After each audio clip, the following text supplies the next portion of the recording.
সাংবাদিক বন্ধুগণ, আমরা আজকে এখানে একটা বিশেষ ঘোষণা দেওয়ার জন্য আপনাদের সামনে উপস্থিত হয়েছি।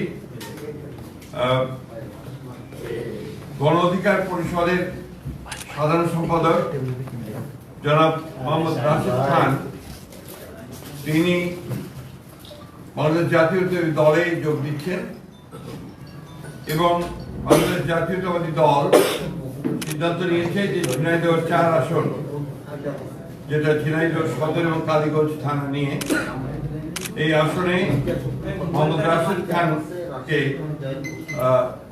ধানের শীষ প্রতীকে নির্বাচন করার জন্য মনোনয়ন দেওয়া হচ্ছে। এটা আপনারা আমাদের দলের সিদ্ধান্ত, এটা আমি আপনাদেরকে জানালাম। সেই সঙ্গে আমি আপনার অনুরোধ করব,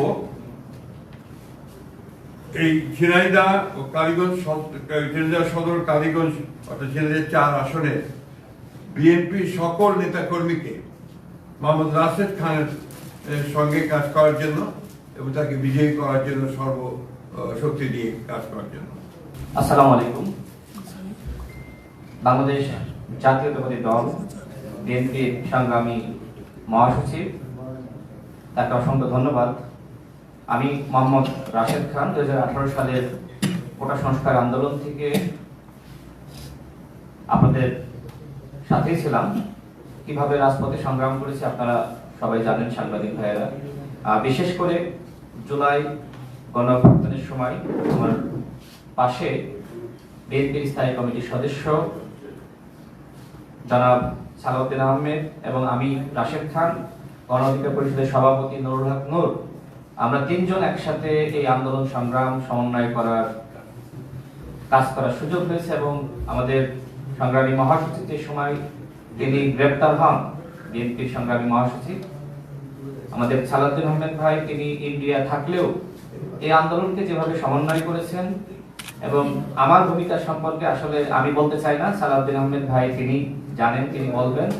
আমি এতটুকু বলতে চাই, বাংলাদেশ জাতীয়তাবাদী দল গণমানুষের অধিকার প্রতিষ্ঠায় লড়াই সংগ্রাম করছে এবং শহীদ প্রেসিডেন্ট জিয়াউর রহমান, যাকে আমি নিজের আদর্শ হিসেবে মনে করি, বর্তমানে বিএনপি নেতৃত্ব দিচ্ছে জনাব তারেক রহমান, তিনি আমাকে অত্যন্ত স্নেহ করেন, ভালোবাসেন।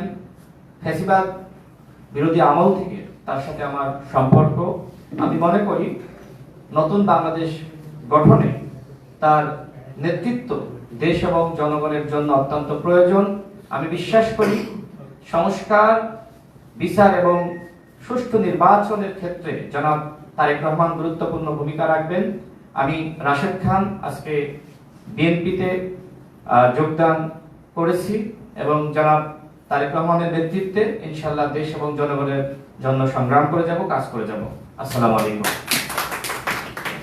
জনাব রাশেদ খান, তিনি ছাত্র অধিকার পরিষদ থেকে শুরু করে গণ অধিকার পরিষদ পর্যন্ত তার যে যাত্রা এবং বিশ্ববিদ্যালয় কেন্দ্রিক যে ছাত্র আন্দোলন গড়ে উঠেছিল, তার যে সাহসী ভূমিকা, তাতে দেশের ছাত্র সমাজের দাবি মানতে তৎকালীন স্বৈরাচারী সরকার বাধ্য হয়েছিল।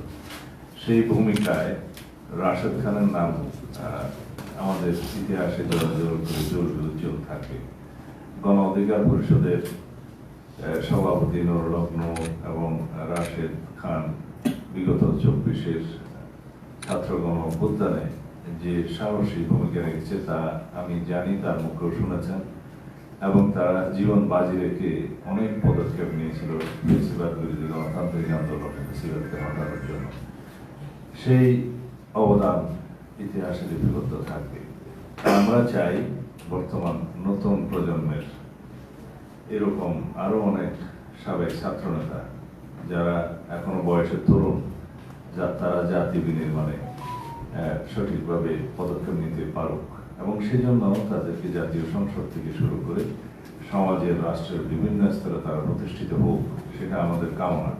আমরা আগেও বলেছি অনেকবার, আগামীর বাংলাদেশ হবে মেধাভিত্তিক, জ্ঞান নির্ভর, প্রযুক্তি নির্ভর বাংলাদেশ, এবং সেই ক্ষেত্রে এই স্লোগানকে শুধু স্লোগানের মধ্যে না রেখে কার্যকরভাবে আমরা যাতে এই তারুণ্যের ভাবনাকে ধারণ করতে পারি, এবং মেধা ও প্রযুক্তি নির্ভর জ্ঞান নির্ভর বাংলাদেশ করতে পারি, সেই লক্ষ্যেই আমরা রাশেদ খানকে আমরা স্বাগতম জানাচ্ছি, অভিনন্দন জানাই আজকে তার এই সিদ্ধান্ত। আশা করি রাশেদ খান জনসমর্থন নিয়ে জাতীয় সংসদে প্রতিনিধিত্ব করতে পারবেন ইনশাআল্লাহ। তো সেই ক্ষেত্রে তার ভূমিকা আগামী বাংলাদেশে সর্বক্ষেত্রে ব্যাপকভাবে অবদান রাখতে পারবে বলে আমার মনে হয়। আবারও স্বাগত জানাই।